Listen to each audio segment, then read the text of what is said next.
Nous allons lire le texte qui est un texte du Nouveau Testament. Il s'agit de l'Évangile de Jean au chapitre 14. Que votre cœur cesse de se troubler.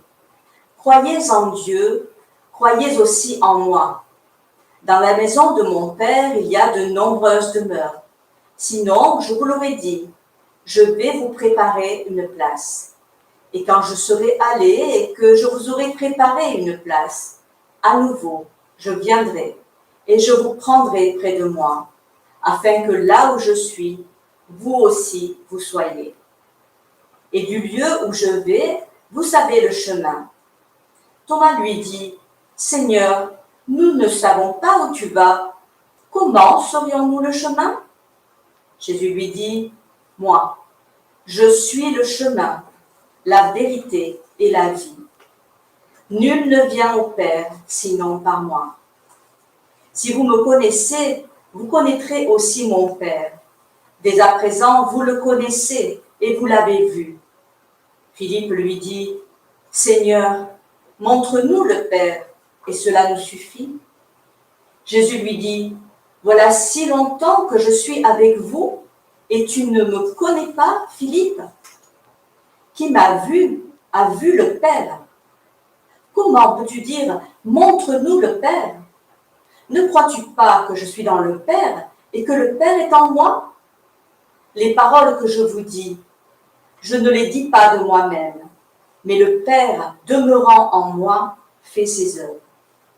Croyez-moi, je suis dans le Père et le Père est en moi. Alors nous les voyons, ces chrétiens, n'est-ce pas, qui écrivent dans leur Bible, dans leur recension de la Bible, l'Éternel, pour bien faire la différence avec Jésus-Christ.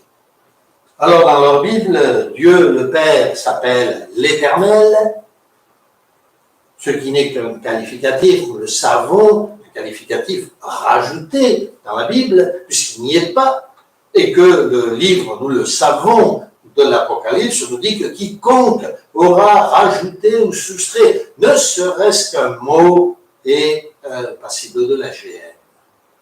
Oui, l'Éternel, pour bien faire la différence avec Jésus, le Fils. On se retrouve donc avec, en réalité, de Dieu, le Père et le Fils. Non pas qu'il n'y ait pas le Père et le Fils, nous en sommes conscients. Mais dans la lecture que nous venons de faire, qu'est-il écrit? Écrit par le Saint-Esprit. Thomas demande, montre-nous le Père, et cela nous suffit. Montre-nous le Père. Et Jésus lui répond, cela fait si longtemps que je suis avec vous, et tu ne me connais pas. Mais comment Jésus peut-il dire une telle chose? N'est-ce pas un blasphème? En tout cas, ça n'était un pour les Juifs. Ça n'est un pour les témoins de Jéhovah. Ça n'est un pour ces chrétiens qui mettent l'Éternel pour bien faire la différence avec Jésus. Alors que tout l'Ancien Testament écrit ou bien Yahweh, ce qui signifie « je suis », quand notre Seigneur Jésus-Christ s'appelle, lui, « je suis », le Sauveur, et que les traductions grecques mettent le Seigneur, parce que Jésus est notre Seigneur. Cela fait si longtemps, nous dit Jésus à nous-mêmes, que je suis avec vous par ma parole, que vous lisez tous les jours, et tu ne me connais pas, tu ne sais pas que je suis le Père. Est-ce que je blasphème en disant cela? Adam n'était-il pas notre Père charnel? N'était-il pas le Père de toute l'humanité? N'est-il pas toujours d'ailleurs le Père de toute l'humanité éloignée de Dieu? Notre Seigneur Jésus-Christ n'est-il pas venu donner sa vie pour nous à la place d'Adam, devenant ainsi notre Père? Ce Père qui, au lieu de conduire à la mort, nous conduit à la vie? N'est-il pas celui qui nous a engendrés de son esprit? Ne sommes-nous pas fils de Jésus-Christ? Et notre Père n'est-il pas au ciel?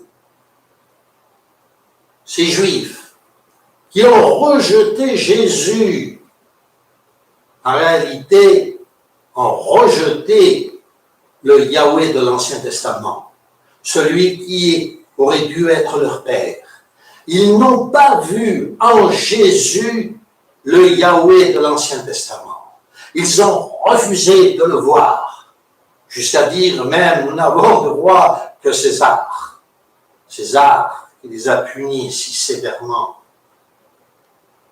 Aujourd'hui, nombreux sont les chrétiens qui refusent de voir en Jésus-Christ leur Père aimant qui est venu les chercher, qui a donné sa vie pour eux.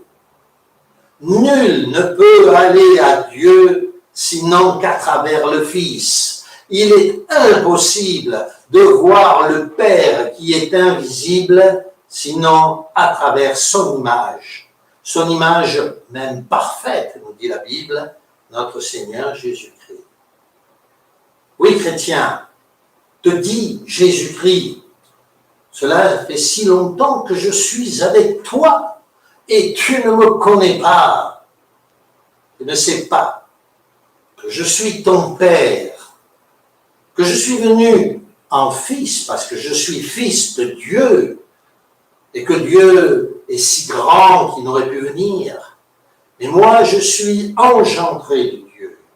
Je suis donc souffle de Dieu, image de Dieu, partie de Dieu, de nature divine, de la même nature que mon Père. Et je suis venu te chercher. Moi, Dieu, partie de Dieu, sortie de Dieu, je suis venu te chercher. Et j'ai fait de toi mon fils, mon enfant.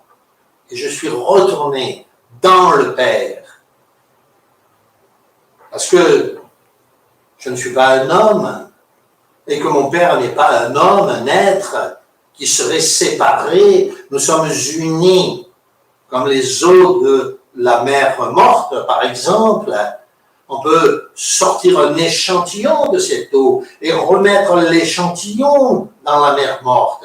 C'est la même eau, c'est la même chose. Qu'on la prenne, qu'elle soit dehors, qu'on la remette dedans. Les deux sont la mer morte. L'Esprit de Dieu est esprit. Le Fils est esprit. Le Père est esprit. L'Esprit Saint est esprit. Dieu est saint. Et Dieu est Esprit Saint. Si le Seigneur te permet de comprendre cela, alors c'est pour le nom de Christ que tu seras persécuté. Parce que le nom de Christ est le seul nom par lequel nous puissions être sauvés. Acte 4. Que le Seigneur nous aide à comprendre ces points. Jésus, Papa.